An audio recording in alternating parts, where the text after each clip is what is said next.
तो ये तमाम जो मुद्दे, इन्हीं मुद्दों पर हम बात करेंगे। इन्हीं मुद्दों पर आज हमारी चर्चा होगी कि आखिरकार ये जो बवाल मचा हुआ है ये क्यों हो रहा है। क्या ईवीएम वाकई में सुरक्षित नहीं है।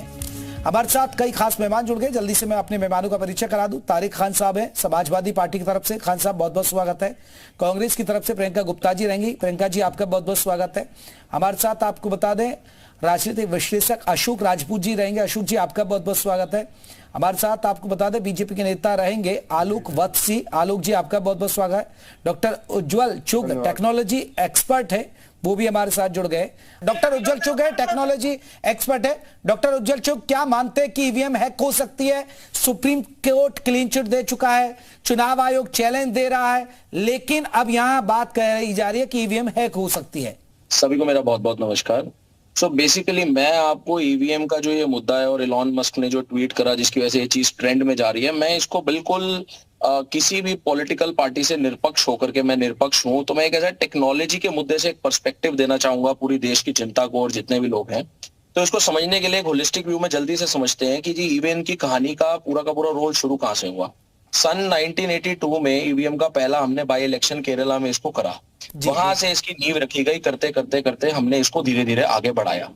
देखिए टेक्नोलॉजी, पहली स्टेटमेंट, टेक्नोलॉजी अगर आप पूछेंगे क्या हैक हो सकती है तो there is always a possibility. जो चीज आपने बनाई है वो बिल्कुल हैक हो सकती है, पॉसिबिलिटी है। बट ये सिर्फ कह करके उस पर विवाद करना भी सही नहीं है, क्योंकि ये बहुत जनरलाइज स्टेटमेंट है। जैसा कि इलॉन मस्क ने ट्वीट करा, बहुत जनरलाइज लिखा। अब इसको थोड़ा सा गहराई में समझते हैं। जब ये ईवीएम धीरे धीरे इंप्लीमेंट हुआ और इसके विवाद हमारे पास पहले भी बहुत सारे आए हैं, तो 2011 में सुप्रीम कोर्ट ऑफ इंडिया ने इसको कहा जी फुल प्रूफ कीजिए ताकि ये प्रॉब्लम्स ना आए। जो वोटर है उसको पता रहे क्या उसने जो बटन दबाया है वो बटन कहीं गलत तो काउंट नहीं कर रहा। क्योंकि ईवीएम को जो लोग नहीं समझते, मैं बड़ा सरल भाषा में बता देता हूं। एक मशीन दो यूनिट से जुड़ी होती है टेक्निकली। इसको एक कंट्रोल यूनिट बोलते हैं और एक बैलेटिंग यूनिट बोलते हैं जी। और कोई ईवीएम मशीन में इंटरनेट डिवाइस नहीं जोड़ा जाता टेक्निकली, इसी बात को इंश्योर करने के लिए कि ये हैक ना करी जाए। उसको एक 5 मीटर की तार से जोड़ा जाता है। और साथ ही साथ जिस जगह पर बिजली नहीं है वो चलती भी बैटरी से है, ताकि कोई ऐसी जगह पे आप कर रहे हो वहां भी चलनी चाहिए।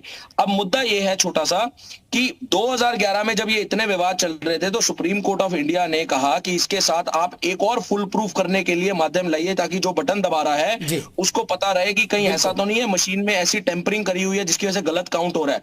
तो उसके लिए वो वीवीपीएटी ले आए, जिसको हम voter verified paper audit trail बोलते हैं, जहां पर उसको दिखता है कि मैंने किसको वोट दिया।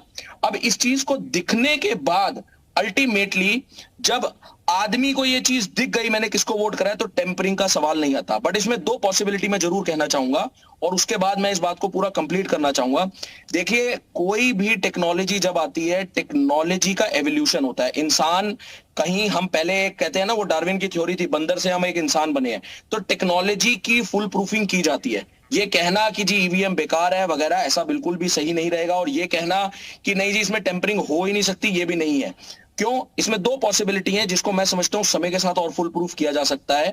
नंबर 1, जो हम वोटिंग करते हैं, वोटिंग और जो काउंटिंग की ड्यूरेशन है, ये एक आज भी थोड़ा सा लकूना है। क्योंकि जब वोटिंग होती है और काउंटिंग होती है, उसका जो ड्यूरेशन टाइम है उसमें जो वो यूनिट को रखा जाता है physically, there is a probability कि कुछ ना कुछ हो सकता है। दूसरा, आज मैंने जिसको वोटर दिया, जिसको भी मैंने वोट दिया, जिस पार्टी को, मैं इसको वेरीफाई नहीं कर सकता कि मेरा वोट एक्चुअल में किसको कास्ट हुआ है। अगर मैं ये वेरीफाई कर सकूं तो मैं कल को अपनी आवाज उठा सकता हूं या बड़ा सारा समूह आवाज उठा सकता है। ये एक छोटे से लकूने हैं, मगर कहीं ना कहीं हमारा ये पूरा प्रोसेस एक तरीके से टेक्नोलॉजी में वेट हुआ है। धीरे धीरे इसको फुल प्रूफ किया जा सकता है। पेपर पे आ जाना तो इसकी पिलफरेज और टेम्परिंग को और बढ़ा देगा। बिल्कुल एक बड़ी बात है कि बैलेट पेपर पर क्या वापसी तो नहीं हो सकती क्या? नहीं, देखिए नहीं, मैं आपको इसका एक बड़ा सिंपल सा उदाहरण दूंगा, आपको सबको उससे क्लियर हो जाएगा। देखिए अभी पीछे एआई जब शुरू हुआ था, बड़ा बवाल खड़ा हुआ, चैट जीपीटी से एआई आ गया। लोगों ने एआई से चीजें बनानी शुरू करी और उसकी वजह से साइबर फ्रॉड भी हुए और लोगों की हैकिंग भी हुई। मगर आज सिस्टम इतने सोफिस्टिकेटेड कर लिए, इसी को बोलते हैं हम टेक्नोलॉजी एवोल्यूशन। आज आप कोई भी चीज एआई से जनरेट कीजिए, सिस्टम अवेलेबल है जो पकड़ के बता देगा जी ये एआई का, ये ह्यूमन का नहीं है। इसका मतलब क्या है? Technology I but technology evolve करके उसका काट भी आया। ठीक है डॉक्टर उज्जवल जी, मैं लौटूंगा। जल्दी से मैं अशोक राजपूत जी से भी एक सवाल ले लेता हूं। अशोक साहब, इसके राजनीति मायने क्या है इस बयान के? अखिलेश यादव भी बैलेट पेपर की बात कर रहे हैं, राहुल गांधी ब्लैक बॉक्स बता रहे हैं इसे।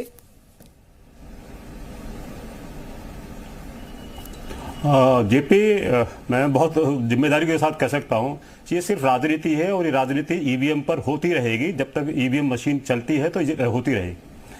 करीब 96 करोड़ वोटर हैं और मेरे पास अभी इस बार वाला मशीन का नहीं मुझे है, लेकिन करीब 50 लाख जो ईवीएम यूनिट से तीन हिस्सों में ड्यूटी रहती है, 50 लाख यूनिट्स 2019 के इलेक्शंस में यूज हुई थी। 50 लाख।